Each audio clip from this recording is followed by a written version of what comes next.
প্রিয় দর্শক, আসসালামু আলাইকুম। ভারত পাকিস্তান যুদ্ধ শুরু হয়ে গেছে।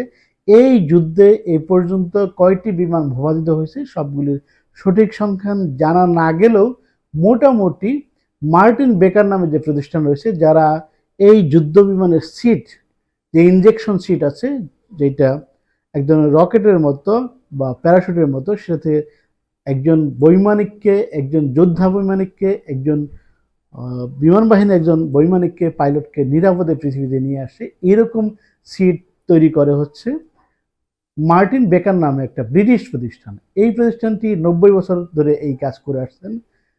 আমেরিকান হোক, কানাডার হোক, ফ্রান্সের হোক বা জার্মান, ব্রিটিশ যেই কোম্পানি হোক, তারা কিন্তু মার্টিন বেকারের এই সিটটা ব্যবহার করে, রকেট চালিত স্বয়ংক্রিয়তা এই সিটটা ব্যবহার করে। যখন কোনো বিমান, যুদ্ধ বিমান যখন ক্র্যাশ করে, তখন জাস্ট একটা সিটে একটা পুশ করার ফলে তারা একটা রকেটের মতো জিনিস বের হয়ে যায় সিট সহ, এবং তারা এটা দিয়ে পাইলটরা নিরাপদে পৃথিবীতে অবতরণ করে।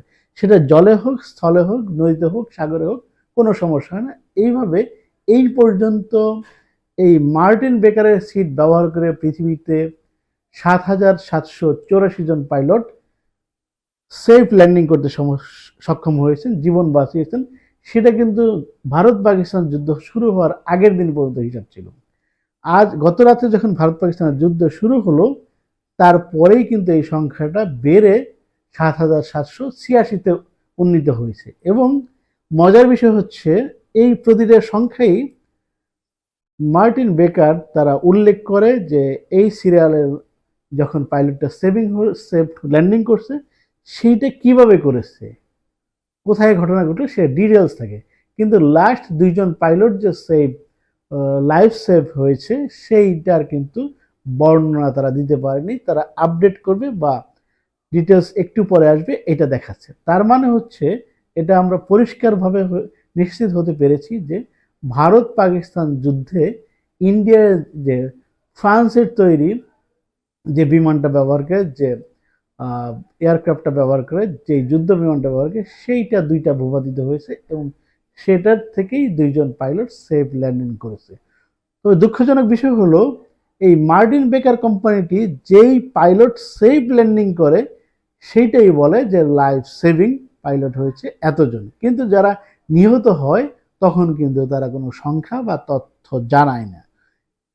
এর ফলে আমরা বুঝতে পারি বা ধারণা করতে পারি যে ইন্ডিয়ায় যে 5টি যুদ্ধ বিমান, জঙ্গি বিমান ভূপাতিত করেছে পাকিস্তান, এই তথ্যটি মোটামুটি সঠিক। কারণ যুদ্ধক্ষেত্রে সবসময় প্রতিপক্ষের বেশি ক্ষতি হয়েছে এবং নিজেরা বেশি কম ক্ষতি হয়েছে, এটা দেখাতে চাই, সবসময় দেখতে পাচ্ছি। কিন্তু এই ক্ষেত্রে পাকিস্তান যে তথ্যটা দিয়েছে, যে সংখ্যাটা দিয়েছে, সেটা মোটামুটি ঠিক। পাকিস্তান যে রাফালের কথা বলেছে, যে ফ্রান্সের যে জঙ্গি বিমান 3টা ভূপাতিত করেছে, তার মধ্যে 2টা তো প্রমাণ পাওয়াই গেল যে দুইজন পাইলট তারা লাইফ সেভ করতে পেরেছে। আরেকজন পাইলট যদি নিহত হয়ে থাকে, সেটার তো প্রমাণ তারা দেয় না। সুতরাং আমরা মোটামুটি নিশ্চিত হতে পারি, প্রথম দিনে ভারত কিন্তু তাদের এই যুদ্ধ জড়িয়ে প্রথম দিনেই 5টি জঙ্গি বিমান হারিয়েছেন এবং ক্ষতিগ্রস্ত হয়েছেন। আসলে ভারত পাকিস্তানের যে অর্থনৈতিক অবস্থা, দুই দেশের পক্ষেই যুদ্ধ করার মতো সামর্থ্য, শক্তি, অর্থনৈতিক অবস্থা নেই। তবে হ্যাঁ, সাহসের দিক দিয়ে, সৈনিকদের যে সাহস, মনোবল, সেটার দিকে পাকিস্তান কিন্তু সবসময় এগিয়ে। ভারত পাকিস্তান এবং ভারত চায়না যত যুদ্ধ হয়েছে, কোনো যুদ্ধেই ভারত কিন্তু জিততে পারেনি। একমাত্র বাংলাদেশের সাথে যে যুদ্ধটা হয়েছে পাকিস্তানের সাথে 71 সালে, সেই যুদ্ধে মূলত আমরা জিতেছি, যদি ওরা দাবি করে ওরা জয়ী হয়েছে। মানে ভারতীয় সৈনিকরা যুদ্ধ করে কখনো জিতেছে, জয় পেয়েছে, এইটার নজির নেই। তবে এখন ঘটনা হচ্ছে, দুইটি দেশেই যেহেতু পারমাণবিক শক্তিধর, তারা যদি ভুলবশত কখনো যদি এই অস্ত্রের ব্যবহার করে, তাহলে কিন্তু দুই দেশের প্রায়, ধারণা করা হচ্ছে বা হিসাব করে দেখা যাচ্ছে, প্রায় 12 কোটি মানুষ নিহত হবেন। আমরা চাই না যে এই যুদ্ধটা পারমাণবিক যুদ্ধের দিকে যাক।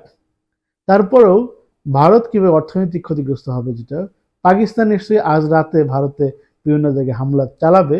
যদি পাকিস্তান এই হামলার সঙ্গে সঙ্গে ছোট আকারে কিছু রকেট হামলা এবং ছোট আকারে কিছু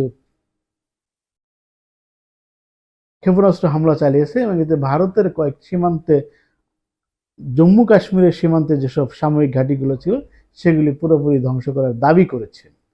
আর আজকে যখন ভারতে পাকিস্তান হামলা চালাবে, ভারত আবার হামলা চালাবে, এই বিষয়টা আসলেই বড় একটা যুদ্ধের দিকে যাচ্ছে। এবং এই যুদ্ধের একটা জিনিস দেখা যাচ্ছে, পাকিস্তানের পক্ষে আমেরিকা অবস্থান নিয়েছে এবং চীন তো বরাবরই পাকিস্তানের পক্ষে আছে। সো এই যুদ্ধে ইন্ডিয়ার জয়লাভ কিন্তু খুবই খুবই অসম্ভব বিষয়, এবং এই যুদ্ধে অবশ্যই পাকিস্তান জয়লাভ করবে, এটা মোটামুটি নিশ্চিত।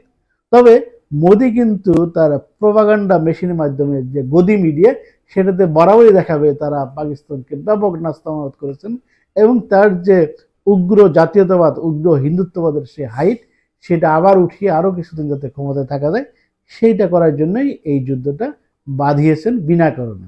দেখ, যুদ্ধ আমরা সমর্থন করি না, এই যুদ্ধে দুই দেশই ক্ষতিগ্রস্ত হবে, এবং প্রতিবেশী দেশ হিসেবে আমরা অর্থনৈতিকভাবে একটু ক্ষতিগ্রস্ত হব এবং কিছু জিনিসের দাম বেড়ে যাবে। আমি মনে করি বা বিশ্বাস করি এই যুদ্ধটা তাড়াতাড়ি বন্ধ হোক।